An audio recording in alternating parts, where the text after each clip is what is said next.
नमस्कार, जय भीम साथियों। दैनिक दस्तक पर आपका स्वागत है। मैं हूं आपका होस्ट जीपी गौतम। साथियों, कल बहुजन समाज पार्टी की एक अहम मीटिंग हो जाती है और उस मीटिंग के बाद से ही सोशल मीडिया पर तमाम तरह की जो प्रतिक्रियाएं वो आने लगती हैं। इस बीच जयप्रकाश सिंह, जो बहुजन समाज पार्टी के पूर्व राष्ट्रीय उपाध्यक्ष रहे हैं, नेशनल कोऑर्डिनेटर रहे हैं, उन्होंने आकाश आनंद जी को लेकर एक बड़ी बात कही है। क्या कुछ उन्होंने कहा है और किस संदर्भ में कहा है, ये पूरी बातें आपको इस स्टोरी में बताने वाले हैं।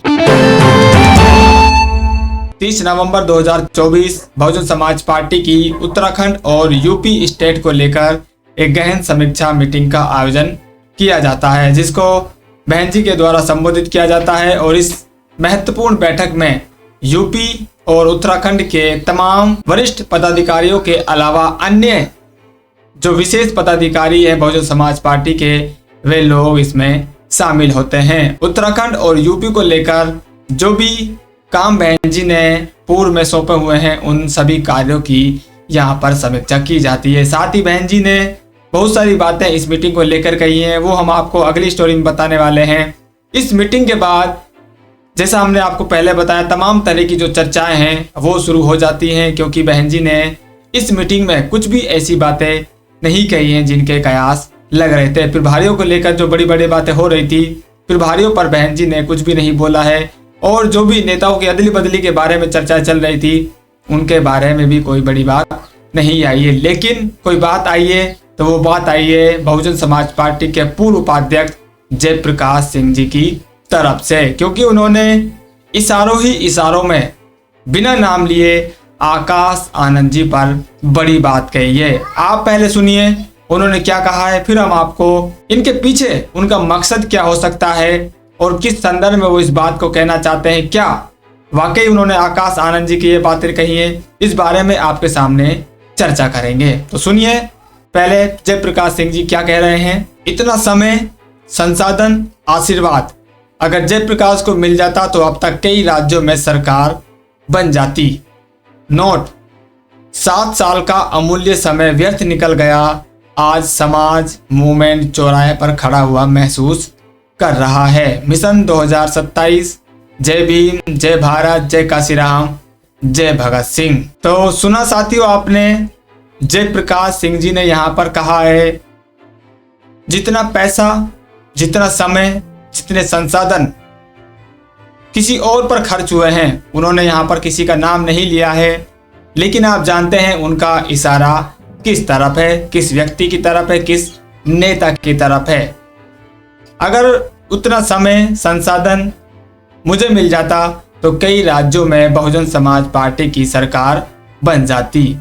इसके बाद साथियों उन्होंने एक नोट कहकर एक विशेष बात और कही है कि इस समय ये जो 7 साल का समय उन्होंने बताया, 7 साल का मतलब साथियों उनका ये है कि उनको पार्टी से निकाले हुए 7 साल हो गए हैं। उस समय को वो गिना रहे हैं कि 7 साल का जो समय है, अमूल्य जो समय है, वो व्यर्थ चला गया है।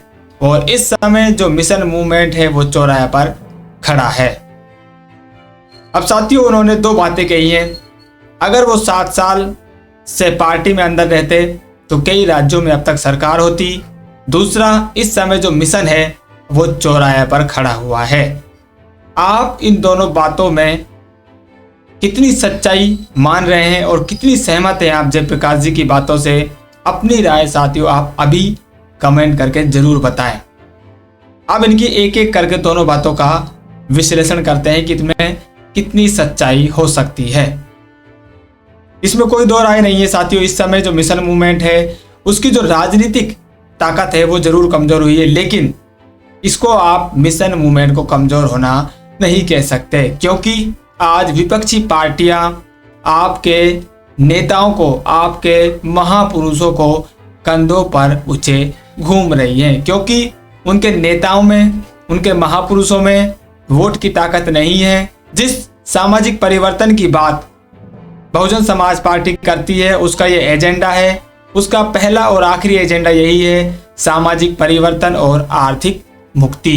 तो जो भी सरकार साथियों आ रही है, इस समय बन रही है, वो कहीं ना कहीं किसी न किसी तरह से बहुजन समाज के लिए कुछ ना कुछ वो कर रही है, उसकी मजबूरी बनी हुई है, क्योंकि उसको आपके वोट चाहिए और आपके वोटों को लेने के लिए आपकी खुद की पार्टी भी तैयार बैठी है। तो उसको आपके वोट चाहिए, आपको रिझाना है, इसलिए वो आपके महापुरुषों को कंधे पर ऊंचे घूम रहे हैं, आपके महापुरुषों को, नायकों को वो देश देश में फैला रहे हैं, जनता जनता तक पहुंचा रहे हैं। तो कहीं ना कहीं आपका जो मिशन मूवमेंट है वो आपके द्वारा अगर कमजोर हो रहा है, आपको ऐसा महसूस हो रहा है, तो विपक्षी पार्टियां, विपक्षी नेता, आपने जिनको दुश्मन माना वो लोग आपके नेताओं को, आपके महापुरुषों को, आपके मिशन को चला रहे हैं, इसमें कोई दो राय नहीं है।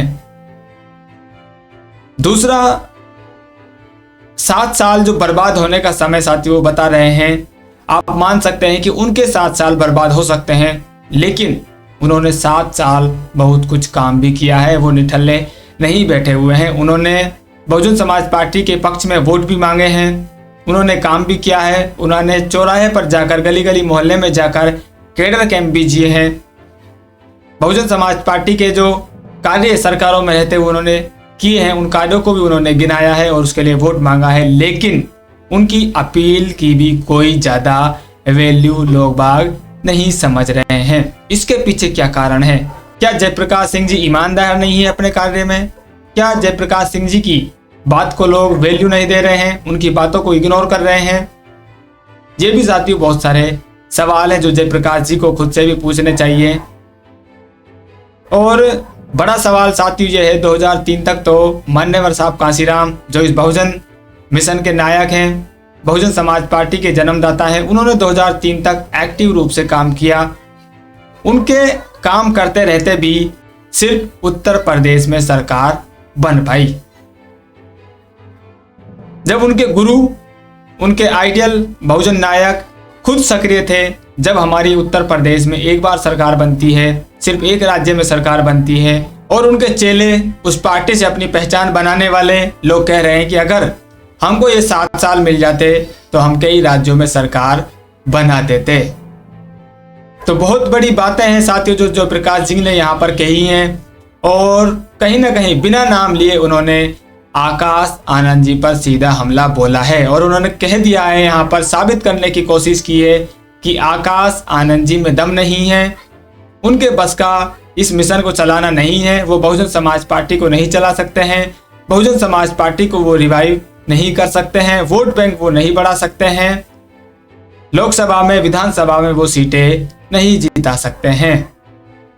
कुल मिला के उनका जो कहने का मतलब है वो साथियों यही निकलता है कि 7 साल उनके बर्बाद हो गए हैं मिशन मूवमेंट के, और जो समय, जो संसाधन उस पर खर्च हुआ है, अगर वो जयप्रकाश सिंह जी पर खर्च हो जाता, उसको मिल जाता, तो सरकार बन जाती, वो भी एक राज्य में नहीं कई राज्यों में।